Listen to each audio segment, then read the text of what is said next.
Good morning students. Now we will discuss the topic number 3rd of 18th chapter.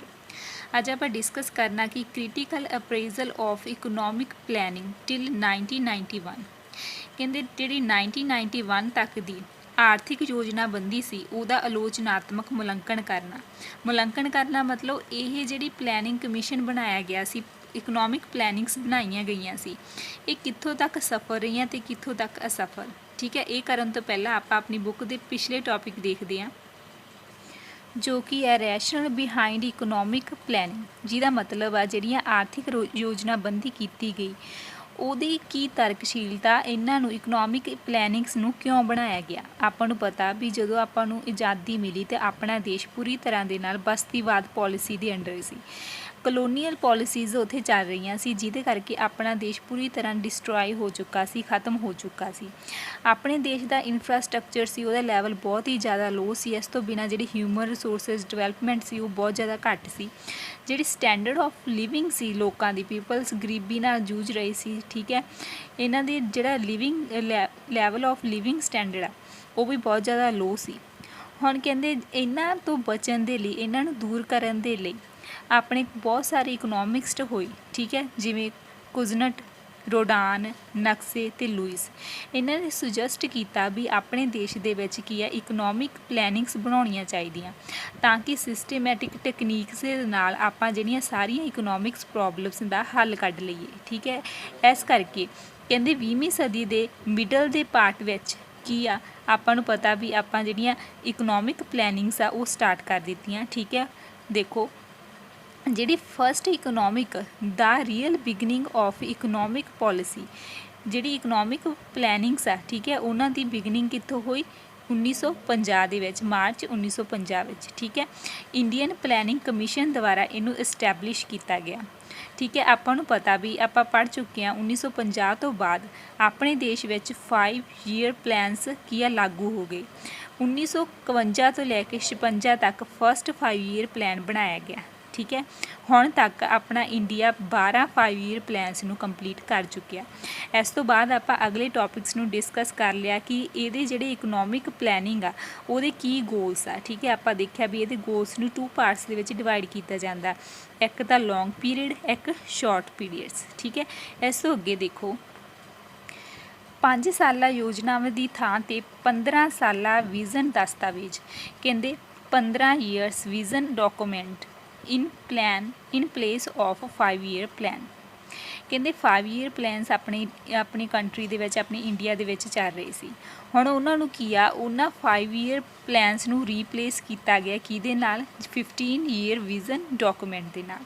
ਦੇਖੋ ਇਹ ਕਿਵੇਂ change ਆਇਆ। ਕਹਿੰਦੇ ਜਿਹੜਾ ਯੋਜਨਾ ਕਮਿਸ਼ਨ ਸੀਗਾ, ਠੀਕ ਹੈ ਪਲੈਨਿੰਗ ਕਮਿਸ਼ਨ ਸੀ, ਉਹਨੂੰ ਹਟਾ ਦਿੱਤਾ ਗਿਆ, ਉਹਦੀ ਜਗ੍ਹਾ 'ਤੇ ਕੀ ਹੈ ਨੀਤੀ ਆਯੋਗ ਨੂੰ ਅਪਣਾਇਆ ਗਿਆ। ਦੇਖੋ ਨੀਤੀ ਆਯੋਗ ਕੀ ਆ, national institution for transforming India.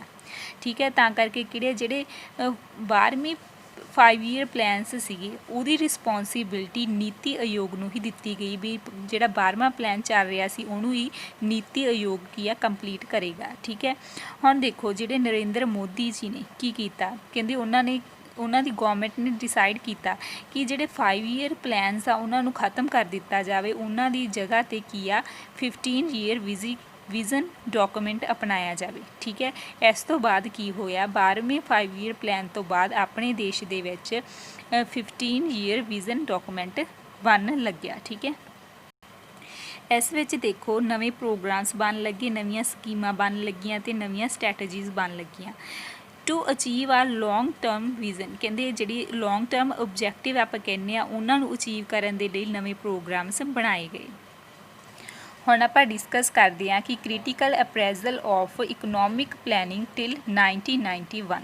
ਠੀਕ ਹੈ, 1991 ਤੱਕ ਜਿਹੜੀ ਆਰਥਿਕ ਯੋਜਨਾ ਬੰਦੀ ਗਈ ਉਹਦਾ ਆਲੋਚਨਾਤਮਕ ਮੁਲਾਂਕਣ ਕਰਨਾ ਆਪਾਂ। ਠੀਕ ਹੈ, ਇਹਦੇ ਵਿੱਚ ਆਪਾਂ ਕੀ ਪੜ੍ਹਾਂਗੇ, ਪਹਿਲਾਂ ਆਪਾਂ ਕੀ ਆ ਇਕਨੋਮਿਕ ਪੋਲਿਸੀ ਜਿਹੜੀ 1991 ਤੱਕ ਸੀ ਉਹਦੇ ਫੀਚਰਸ ਨੂੰ ਡਿਸਕਸ ਕਰਾਂਗੇ। ਫੀਚਰਸ ਡਿਸਕਸ ਕਰਨ ਤੋਂ ਬਾਅਦ ਆਪਾਂ ਦੇਖਾਂਗੇ ਵੀ ਇਹਦੀਆਂ ਕੀ ਅਚੀਵਮੈਂਟਸ ਰਹੀਆਂ। ਠੀਕ ਹੈ, ਕੀ ਇਹਨਾਂ ਦੀ ਕੀ ਹੈ ਸਕਸੈਸਫੁਲਨੈਸ ਰਹੀਆਂ ਅਤੇ ਕੀ ਇਹਨਾਂ ਦੇ ਫੇਲੀਅਰਸ ਰਹੇ, ਕੀ ਅਸਫਲਤਾਵਾਂ ਰਹੀਆਂ। ਸਭ ਤੋਂ ਪਹਿਲਾਂ ਆਪਾਂ ਡਿਸਕਸ ਕਰਦੇ ਹਾਂ ਅੱਜ ਕੀ features of economic policy followed under economic planning till 1991। ਠੀਕ ਹੈ। ਜੇ 1991 ਦੇ ਵਿੱਚ ਇਹਦੇ ਅੰਡਰ ਜਿਹੜਾ ਇਕਨੋਮਿਕ ਪਲੈਨਿੰਗ ਚੱਲ ਰਹੀ ਸੀ, ਠੀਕ ਹੈ, ਉਹਦੇ ਫੀਚਰਸ ਕੀ ਨੇ। ਆਪਾਂ ਡਿਸਕਸ ਕਰਨਾ ਕਿ ਇਕਨੋਮਿਕ ਪਲੈਨਿੰਗ ਦੇ ਫੀਚਰਸ 40 ਸਾਲਾਂ ਦੇ ਵਿੱਚ ਕਿੱਥੋਂ ਸਟਾਰਟ ਹੋਏ ਸੀ, 1950 ਤੋਂ ਲੈ ਕੇ 1991 ਦੇ ਤੱਕ, ਠੀਕ ਹੈ। ਕਹਿੰਦੇ 1950 ਤੋਂ ਲੈ ਕੇ 1991 ਤੱਕ ਬਹੁਤ ਸਾਰੀਆਂ ਚੇਂਜਿੰਗ ਇਕਨੋਮਿਕ ਪੋਲਿਸੀਜ਼ ਲਾਗੂ ਹੋਈਆਂ, ਬਹੁਤ ਸਾਰੇ ਅਲੱਗ-ਅਲੱਗ ਤਰ੍ਹਾਂ ਦੀਆਂ ਨੀਤੀਆਂ ਅਪਣਾਈਆਂ ਗਈਆਂ। ਦੇਖੋ ਜੇ ਆਪਾਂ ਦੇਖੀਏ ਤਾਂ 1991 ਤੋਂ ਪਹਿਲਾਂ ਕਹਿੰਦੇ ਬਿਫੋਰ ਇਹਦੇ ਤੋਂ ਪਹਿਲਾਂ ਪ੍ਰੋਟੈਕਟਡ ਇਕੋਨਮੀ ਸੀ ਆਪਣੀ। ਕਹਿੰਦੇ ਪ੍ਰੋਟੈਕਟਡ ਮਤਲਬ ਸੁਰੱਖਿਅਤ ਇਕੋਨਮੀ ਸੀ ਆਪਣੀ, ਬਾਹਰਲੇ ਕਿਸੇ ਵੀ ਦੇਸ਼ ਦੇ ਨਾਲ ਕੋਈ ਵੀ ਮੁਕਾਬਲਾ ਨਹੀਂ ਕੀਤਾ ਜਾਂਦਾ ਸੀ, ਠੀਕ ਹੈ। ਕਹਿੰਦੇ 1991 ਤੋਂ ਬਾਅਦ ਆਫਟਰ ਕਹਿੰਦੇ ਇੱਥੇ ਕੀ ਆ, ਹੋਰ ਤਰ੍ਹਾਂ ਦੀਆਂ ਨੀਤੀਆਂ ਅਪਣਾਈਆਂ ਗਈਆਂ, ਜਿਵੇਂ ਲਿਬਰਲਾਈਜੇਸ਼ਨ ਜਿਹਨੂੰ ਉਦਾਰੀਕਰਨ, ਗਲੋਬਲਾਈਜੇਸ਼ਨ ਜਿਹਨੂੰ ਵਿਸ਼ਵੀਕਰਨ, ਅਤੇ ਪ੍ਰਾਈਵੇਟਾਈਜੇਸ਼ਨ ਜਿਹਨੂੰ ਨਿੱਜੀਕਰਨ ਕਿਹਾ ਜਾਂਦਾ। ਇਹਨੂੰ ਸ਼ਾਰਟ ਫਾਰਮ ਦੇ ਵਿੱਚ ਆਪਾਂ LPG ਵੀ ਕਹਿ ਦਿੰਦੇ ਹਾਂ, ਠੀਕ ਹੈ। Liberalization, privatisation and globalisation. ਹੁਣ ਅੱਗੇ ਆਪਾਂ ਇਹਦੇ ਜਿਹੜੇ ਫੀਚਰਸ ਆ ਉਹ ਡਿਸਕਸ ਕਰਦੇ ਹਾਂ। Heavy dependence on public sector, ਸਰਕਾਰੀ ਖੇਤਰ ਉੱਪਰ ਜ਼ਿਆਦਾ ਨਿਰਭਰ, ਠੀਕ ਹੈ। ਕਹਿੰਦੇ 1991 ਦੀ ਜਿਹੜੀ ਪੋਲਿਸੀਜ਼ ਉਹਦੇ ਅੰਡਰ ਪੋਲਿਸੀਜ਼ ਸੀਗੀਆਂ ਉਹ ਜ਼ਿਆਦਾਤਰ ਸਰਕਾਰੀ ਖੇਤਰ ਦੇ ਉੱਪਰ ਨਿਰਭਰ ਕਰਦੀਆਂ ਸੀ, ਠੀਕ ਹੈ। ਜਿਵੇਂ ਆਪਾਂ ਦੇਖੀਏ ਜਿਹੜੇ ਸਰਕਾਰ ਦੁਆਰਾ ਜਿਹੜਾ ਸੋਸ਼ਲ ਜਸਟਿਸ ਕੀਤਾ ਜਾਂਦਾ ਸੀ, ਸਮਾਜਿਕ ਨਿਆਂ ਦਿੱਤਾ ਜਾਂਦਾ ਸੀ, ਜਾਂ ਫਿਰ ਜਿਹੜੀ ਸਮਾਜਿਕ ਸਮਾਨਤਾ ਦੇ ਉਦੇਸ਼ ਸੀ ਉਹ ਓਨਲੀ ਗਵਰਨਮੈਂਟ ਦੁਆਰਾ ਕੀ ਆ ਕੰਪਲੀਟ ਕੀਤੇ ਜਾਂਦੇ ਸੀ, ਪੂਰੇ ਕੀਤੇ ਜਾਂਦੇ ਸੀ। ਕਹਿੰਦੇ ਇਸ ਤੋਂ ਬਾਅਦ ਆਪਾਂ ਪੜ੍ਹੀਏ ਤਾਂ 1956 ਦੇ ਵਿੱਚ ਇੱਕ ਇੰਡਸਟਰੀਅਲ ਪੋਲਿਸੀ ਆਈ, ਜਿਹਦੇ ਵਿੱਚ ਜਿਹੜੇ ਪਬਲਿਕ ਸੈਕਟਰ ਦੇ ਉਦਯੋਗ ਸੀ ਉਹਨਾਂ ਦੇ 17 ਉਦਯੋਗਾਂ ਨੂੰ ਲਿਆ ਗਿਆ, ਜਿਹੜੇ ਪ੍ਰਾਈਵੇਟ ਸੈਕਟਰ ਦੇ ਸੀ ਉਹਨਾਂ ਦੇ 12 ਉਦਯੋਗਾਂ ਨੂੰ ਲਿਆ ਗਿਆ, ਠੀਕ ਹੈ। ਇਸ ਤੋਂ ਆਪਾਂ ਅੰਦਾਜ਼ਾ ਲਗਾ ਸਕਦੇ ਹਾਂ ਵੀ ਜਿਹੜੇ ਪਬਲਿਕ ਸੈਕਟਰ ਸੀ ਉਹਨਾਂ ਨੂੰ ਜ਼ਿਆਦਾ ਇੰਪੋਰਟੈਂਸ ਦਿੱਤੀ ਜਾਂਦੀ ਸੀ ਅਤੇ ਉਹਦੇ ਉੱਤੇ ਜ਼ਿਆਦਾ ਨਿਰਭਰਤਾ ਸੀਗੀ, ਠੀਕ ਹੈ। ਇਸ ਤੋਂ ਅੱਗੇ ਆ controlled development of private sector. ਆਪਾਂ ਪੜ੍ਹ ਲਿਆ ਕਿ ਪਬਲਿਕ ਸੈਕਟਰ 'ਤੇ ਡਿਪੈਂਡੈਂਸ ਜ਼ਿਆਦਾ ਸੀ। ਇਹਦਾ ਮਤਲਬ ਹੋਇਆ ਵੀ ਜਿਹੜਾ ਪ੍ਰਾਈਵੇਟ ਸੈਕਟਰ ਸੀ ਉਹਨੂੰ ਕੰਟਰੋਲ ਦੇ ਵਿੱਚ ਰੱਖਿਆ ਗਿਆ ਸੀ, ਉਹਦੇ 'ਤੇ ਬਹੁਤ ਸਾਰੀਆਂ ਕੀ ਆ ਰੁਕਾਵਟਾਂ ਲਗਾ ਕੇ ਰੱਖੀਆਂ ਜਾਂਦੀਆਂ ਸੀ। ਨਿੱਜੀ ਖੇਤਰ ਦਾ ਨਿਯੰਤਰਿਤ ਵਿਕਾਸ, ਮਤਲਬ ਜਿਹੜਾ ਪ੍ਰਾਈਵੇਟ ਸੈਕਟਰ ਸੀ ਉਹਨਾਂ ਦੇ ਵਿਕਾਸ ਦੇ ਵਿੱਚ ਰੁਕਾਵਟਾਂ ਪਾਈਆਂ ਜਾਂਦੀਆਂ ਸੀ। ਕਿਵੇਂ ਦੇਖੋ, ਲਾਇਸੈਂਸਿੰਗ ਸਿਸਟਮ ਚਲਾਇਆ ਜਾਂਦਾ ਸੀ ਫॉर ਪ੍ਰਾਈਵੇਟ ਸੈਕਟਰ ਦੇ ਲਈ। ਜਿਹਨੇ ਵੀ ਉਦਯੋਗ ਖੋਲ੍ਹਣਾ ਪ੍ਰਾਈਵੇਟ ਦਾ, ਕਿਸੇ ਵੀ ਤਰ੍ਹਾਂ ਦੀ ਕੰਪਨੀ ਖੋਲ੍ਹਣੀ ਆ, ਉਹਨੂੰ ਬਹੁਤ ਤਰ੍ਹਾਂ ਦੇ ਲਾਇਸੈਂਸ ਲੈਣੇ ਪੈਂਦੇ ਸੀ। ਇਸ ਤੋਂ ਬਿਨਾਂ ਜੇਕਰ ਕੋਈ ਕਿਸੇ ਵੀ ਪ੍ਰਾਈਵੇਟ ਉਦਯੋਗ ਨੇ ਆਪਣੀ ਪ੍ਰੋਡਕਸ਼ਨ ਦੇ ਵਿੱਚ ਵਾਧਾ ਕਰਨਾ, ਠੀਕ ਹੈ, ਐਕਸਪੈਂਸ਼ਨ ਕਰਨੀ ਆ, ਤਾਂ ਵੀ ਉਹਨੂੰ ਲਾਇਸੈਂਸ ਵਗੈਰਾ ਲੈਣੇ ਪੈਂਦੇ ਸੀ। ਇਸ ਤਰ੍ਹਾਂ ਆਪਾਂ ਕਹਿ ਸਕਦੇ ਹਾਂ ਵੀ ਉਦੋਂ ਦੀ ਇਕਨੋਮਿਕ ਜਿਹੜੀ ਪਲੈਨਿੰਗ ਸੀਗੀਆਂ ਉਹ ਉਹਦੇ ਉੱਤੇ ਪੂਰਾ ਕੰਟਰੋਲ ਸੀਗੇ। ਜਿਹੜੇ ਪ੍ਰਾਈਵੇਟ ਸੈਕਟਰ ਆ ਉਹਨਾਂ ਦੇ ਉੱਪਰ ਬਹੁਤ ਜ਼ਿਆਦਾ ਕੰਟਰੋਲ ਸੀਗਾ ਗੌਰਮੈਂਟ ਦਾ। ਇਸ ਤੋਂ ਅੱਗੇ ਆ inward looking policy and protection from foreign competition, ਅੰਦਰੂਨੀ ਨੀਤੀ ਅਤੇ ਬਾਹਰੀ ਮੁਕਾਬਲੇ ਤੋਂ ਸੁਰੱਖਿਅਤ।